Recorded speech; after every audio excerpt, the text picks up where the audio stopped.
ഈ വർഗീസ് മാർ തിയോഫിലോസ് തിരുമേനി, എൻ്റെ ഏറ്റവും പ്രിയങ്കരായ സഹപ്രവർത്തകർ ശ്രീ ഫ്രാൻസിസ് ജോർജ് MP, ശ്രീ ചാണ്ടി ഉമ്മൻ MLA, പ്രിയങ്കരായ എൻ്റെ സ്നേഹിതൻ advocate Reji Zacharia, father KM Zacharia, father doctor Saji അമ്മയിൽ, ബഹുമാന്യനായ വികാരിയച്ഛൻ ഫാദർ വർഗീസ്, ഏറ്റവും ബഹുമാന്യരായ വൈദിക ശ്രേഷ്ഠരെ, പ്രിയമുള്ള സഹോദരങ്ങളെ, സുഹൃത്തുക്കളെ, കോട്ടയം മെത്രാസന ദിനത്തിൻ്റെ ഈ മഹനീയമായ മുഹൂർത്തത്തിൽ നിങ്ങളോടൊപ്പമാകാൻ കഴിഞ്ഞതിൻ്റെ നിറഞ്ഞ സന്തോഷത്തിലാണ് ഞാനിവിടെ നിൽക്കുന്നത്.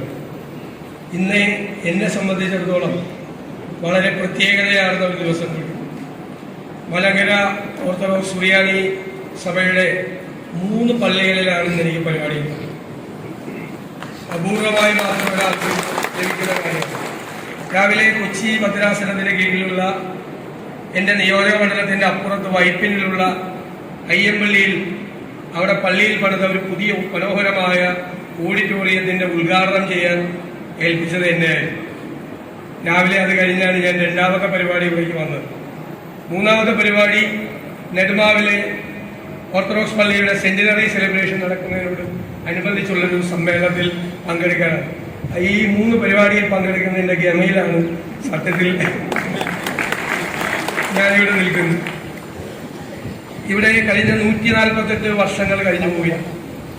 ഈ 148 വർഷങ്ങൾക്കിടയിൽ ഈ നാട്ടിൽ ജനങ്ങൾക്കിടയിൽ, നാട്ടുകാർക്കിടയിൽ, വിശ്വാസികൾക്ക് സാംസ്കാരികവും ആത്മീയവുമായ ഇടപെടൽ നടത്തുകയായിരുന്നു ഈ മെത്രാസനം യഥാർത്ഥത്തിൽ ചെയ്തത്. ആ പ്രവർത്തനത്തിന് നേതൃത്വം കൊടുത്ത മാറി മാറി വന്ന തലമുറകളിൽപ്പെട്ട തിരുമേനിമാരെ, വൈദിക ശ്രേഷ്ഠരെ, ഭക്തജനങ്ങളെ മുഴുവൻ ഞാൻ ഈ അവസരത്തിൽ പ്രത്യേകമായി അനുസ്മരിക്കും. നമ്മൾ സഭയായാലും രാഷ്ട്രീയ പാർട്ടിയായാലും ഗവൺമെന്റ് ആയാലും നമ്മൾ എന്താണ് ചെയ്യുന്നത്, എന്താണ് ചെയ്യാൻ പോകുന്നത് എന്നാണ് പ്രധാനം. ഇവിടെ അധ്യക്ഷൻ വഹിച്ച അഭ്യുന്നതനായ തിരുമേനി തികഞ്ഞ അഭിമാനത്തോടു കൂടിയാണ് ഇതുവരെ എന്ത് ചെയ്തു, എന്ത് ചെയ്തുകൊണ്ടിരിക്കുന്നു, ഇനി എന്താണ് ചെയ്യാൻ പോകുന്നത്, നമ്മൾ എന്താണ് ചെയ്യാൻ പോകുന്നത് എന്ന് ക്ലീശ വന്നൊരു വാക്കാണ് മാനിഫെസ്റ്റോ. ആളുകൾക്ക് വലിയ വിശ്വാസമൊന്നുമില്ല, അത് പറഞ്ഞാൽ ചെയ്യില്ലെന്നാണ് ആളുകളുടെ ധാരണ. പക്ഷേ നമ്മുടെ മാനിഫെസ്റ്റോ, നമുക്ക് എല്ലാവർക്കും ഒരു മാനിഫെസ്റ്റോ വേണം. രാഷ്ട്രീയ പാർട്ടികൾക്ക് വേണം, സഭകൾക്ക് വേണം, പ്രസ്ഥാനങ്ങൾക്ക് വേണം. എന്താണ് മാനിഫെസ്റ്റോ? എന്താണ് നമ്മൾ ചെയ്യേണ്ടത്, അതെങ്ങനെയാണ് ചെയ്യുന്നത്, അതാർക്കാണ് ചെയ്യുന്നത് എന്നതിൻ്റെ ഒരു മാനിഫെസ്റ്റോയാണ് എല്ലാവർക്കും. ക്രിസ്തുവിനൊരു മാനിഫെസ്റ്റോ ഉണ്ടായിരുന്നു. അദ്ദേഹം അത് പ്രഖ്യാപിച്ചിരുന്നു. നസ്രത്തെ ദേവാലയത്തിൽ വെച്ചാണ് യെശയ്യാ പ്രവാചകന്റെ പുസ്തകം ഉദ്ധരിച്ചുകൊണ്ട് യേശു തന്റെ മാനിഫെസ്റ്റോ ഉദ്ധരിച്ചു. എന്തിനാണ് ദൈവത്തിന്റെ ഏകജാത പുത്രനായി താൻ ഈ ഭൂമിയിലേക്ക് വന്നത്? അത് ഈ ലോകത്തിന്റെ മോചനത്തിന് വേണ്ടിയാണ്, അവരുടെ പാപങ്ങൾ കഴുകിക്കളയാനാണ്, അവരെ നല്ല വഴികളിലൂടെ നടത്താൻ വേണ്ടിയിട്ടാണ്, അവരുടെ സങ്കടങ്ങൾ, ദുരിതങ്ങൾ, കഷ്ടപ്പാടുകൾ മാറ്റാൻ വേണ്ടിയിട്ടാണ്. തൻ്റെ മിനിസ്ട്രി, അതാണ് വാക്ക്, ദൗത്യം. ആ മിനിസ്ട്രി എന്താണ് എന്ന് കൃത്യമായ വ്യക്തത അദ്ദേഹത്തിനുണ്ടായി. ലൂക്കാസിന്റെ സുവിശേഷത്തിലെ 4-ാം അധ്യായത്തിൽ അത് കൃത്യമായി പറയുന്നുണ്ട്. യെശയ്യാ പ്രവാചകന്റെ പുസ്തകം അവന് കൊടുത്തു. അവനത് വിദഗ്ധി നോക്കി. ദരിദ്രർക്ക് സുവിശേഷം പറയാൻ കർത്താവ് എന്നെ അഭിഷിക്തനാക്കിയതിനാൽ അവന്റെ ആത്മാവ് എന്റെ മേലുണ്ട്. ബദ്ധരെ വിടുവിക്കുകയും കുരുടർക്ക് കാഴ്ച നൽകുകയും പീഡിതരെ വിടുവിക്കുകയും കർത്താവിന്റെ പ്രസാദവർഷം പ്രസംഗിക്കാനും ഇതിനെല്ലാമായിട്ടാണ് എന്നെ അയച്ചിരിക്കുന്നത്. എന്താണ് ചെയ്യേണ്ടത് എന്നതിനെ കുറിച്ചുള്ള കൃത്യമായ ധാരണയാണ്. എന്തു ചെയ്യണം, എങ്ങനെ ചെയ്യണം. അതാണ് ഞാൻ പറഞ്ഞത്, ക്രിസ്തുവിനൊരു മാനിഫെസ്റ്റോ ഉണ്ടായിരുന്നു. ആ മാനിഫെസ്റ്റോയാണ് കാലിത്തൊഴുത്തിൽ പിറന്നു വീണ അന്നു മുതൽ പുനരുത്ഥാനത്തിന്റെ അന്ന് വരെ ആ ജീവിതത്തിലൂടെ, പ്രവൃത്തിയിലൂടെ, വാക്കുകളിലൂടെ ചെയ്തു. പിന്നീട് നമ്മളോട് വരാനിരിക്കുന്ന തലമുറകളോട് നിങ്ങൾ എങ്ങനെ ചെയ്യണം, എന്തു ചെയ്യണം എന്ന് കൃത്യമായി നമ്മുടെ മുമ്പിൽ വരച്ചു വെക്കുകയാണ്. അതാണ് ഇവിടെ പറഞ്ഞല്ലോ, ഇത് ചെയ്യാൻ നമുക്കൊരു പ്രാർത്ഥന വേണം. അതാണ് തിരുവേനി പറഞ്ഞത് അല്ലേ? തിരുവേനി അവസാനിപ്പിച്ചത് അതാണ്. തിരുവേനി ഈ മാനിഫെസ്റ്റോയാണ് പറഞ്ഞത്. ഇതുവരെ എന്ത് ചെയ്തു എന്നും ഇനി എന്ത് ചെയ്യാൻ പോകുന്നു എന്നാണ് പറഞ്ഞത്. അതുപോലെ തന്നെ അത് നടപ്പാകാനുള്ള ഒരു പ്രാർത്ഥന വേണം. ഞാൻ ഇന്നലെ സംസാരിച്ചപ്പോൾ പറഞ്ഞു, പ്രാർത്ഥന എന്ന് പറയുന്നത് പലർക്കും നമ്മുടെ സ്വന്തം കാര്യം സാധിച്ചെടുക്കാനുള്ള ഒരു ഏർപ്പാടായിട്ടാണ് പലരും കരുതിയിരിക്കുന്നത്. മറിച്ച് ദൈവഹിതം ഏറ്റവും ശക്തമായി നടപ്പാക്കാൻ എനിക്ക് ശക്തി നൽകണമേ എന്നാണ് പ്രാർത്ഥന. ദൈവവും മനുഷ്യനും തമ്മിലുള്ള നിരന്തരമായ സംഭാഷണമാണ് പ്രാർത്ഥന. നമ്മുടെ കൂടെയുണ്ടല്ലോ, പിന്നെന്താ പ്രശ്നം? അകലെയൊന്നുമല്ലല്ലോ, നമ്മുടെ കൂടെയുണ്ട്, നമ്മുടെ ചുറ്റിലുമുണ്ട്, നമ്മുടെ പ്രവൃത്തികളിൽ എല്ലായിടത്തുമുണ്ട്, നമ്മുടെ വലതുഭാഗത്തുണ്ട്. ഒരു യോദ്ധാവിനെ പോലെയാണ് വലതുഭാഗത്ത് നിൽക്കുന്നത്. മുന്നോട്ട് നമ്മൾ നടക്കുമ്പോൾ നമ്മുടെ മുന്നിലുണ്ട്. നമ്മുടെ വഴികാട്ടാൻ പ്രകാശദീപം പോലെ നമ്മുടെ വഴികളിൽ മാർഗദീപമായി ഉണ്ട്. നമുക്ക് എന്തു പറയാമല്ലോ, എന്ത് സങ്കടങ്ങളും പറയാം, എന്ത് വിഷമങ്ങളും പറയാം. അത് പറയുമ്പോൾ നമ്മളോടുള്ളൊരു തലോടലുണ്ട്, ഒരു ആശ്വസിപ്പിക്കലുണ്ട്. അതാണ് ഏറ്റവും പ്രധാനം. നമ്മൾ പറയുമല്ലോ, ഈ വാഗ്ദാനം നൽകിയിരിക്കുന്ന ആൾ വിശ്വസ്തന ആയിരിക്കുന്നത് കൊണ്ട് വളരെ വിശ്വസ്തനാണ് അല്ലേ? നമുക്ക് വാഗ്ദാനം നൽകിയിരിക്കുന്ന ആളാ വിശ്വസ്തനായിട്ടുള്ള ആളാണ്. അതുകൊണ്ട് നമ്മുടെ പ്രത്യാശയ്ക്കും സ്ഥിരതയുള്ളതായിരിക്കണം.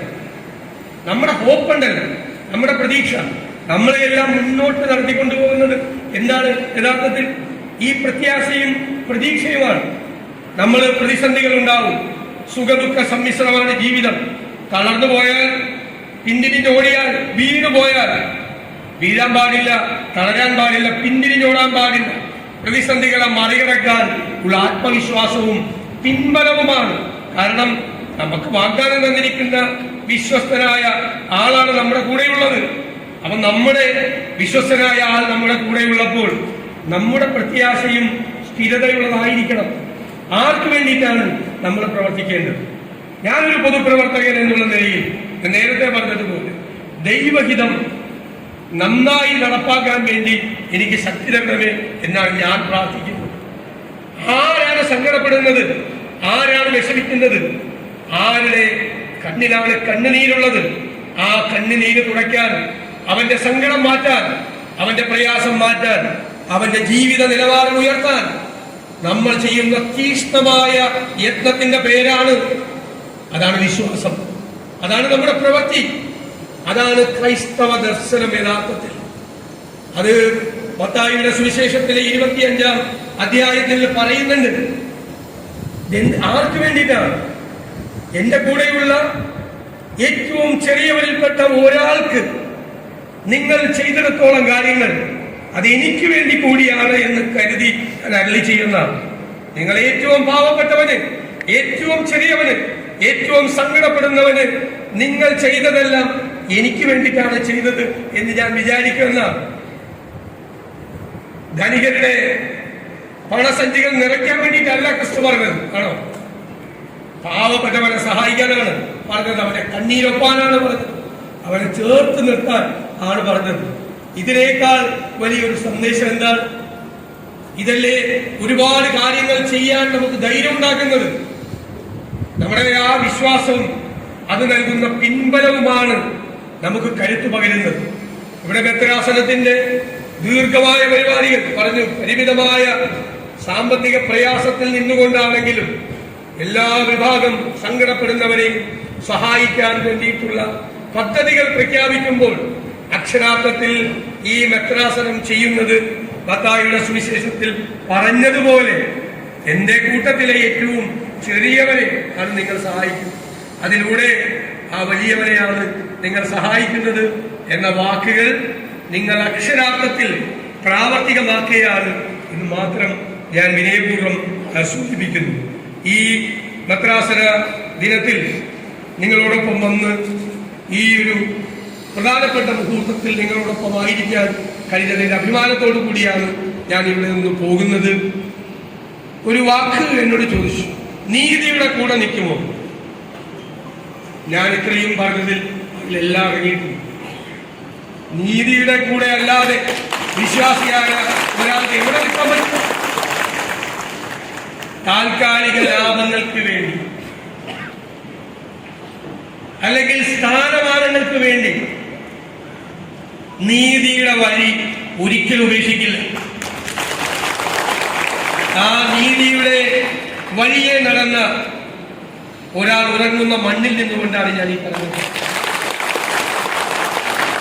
ക്രിസ്തുവിന്റെ ദർശനം സ്വന്തം ജീവിതത്തിലൂടെ യാഥാർത്ഥ്യമാക്കിയ, പാവപ്പെട്ടവന്റെ കണ്ണീരൊപ്പിയ, അവന്റെ ജീവിത നിലവാരം ഉയർത്താൻ കഠിനാധ്വാനം ചെയ്ത, ജീവിതം മുഴുവൻ സമർപ്പിച്ച ഒരു വലിയ മനുഷ്യൻ ഈ വിശുദ്ധമായ മണ്ണിൽ ഉറങ്ങും. ശ്രീ ഉമ്മൻചാണ്ടിയെ ഞാൻ ഈ അവസരത്തിൽ ദീർഘമായ സ്മരണകളോടെ അനുസ്മരിച്ചുകൊണ്ട് ഈ മെത്രാസന ദിനം നിങ്ങളുടെ എല്ലാവരും അനുവാദത്തോടെ ഉദ്ഘാടനം ചെയ്തതായി അറിയിക്കുന്നു. നന്ദി. Thank you, sir, for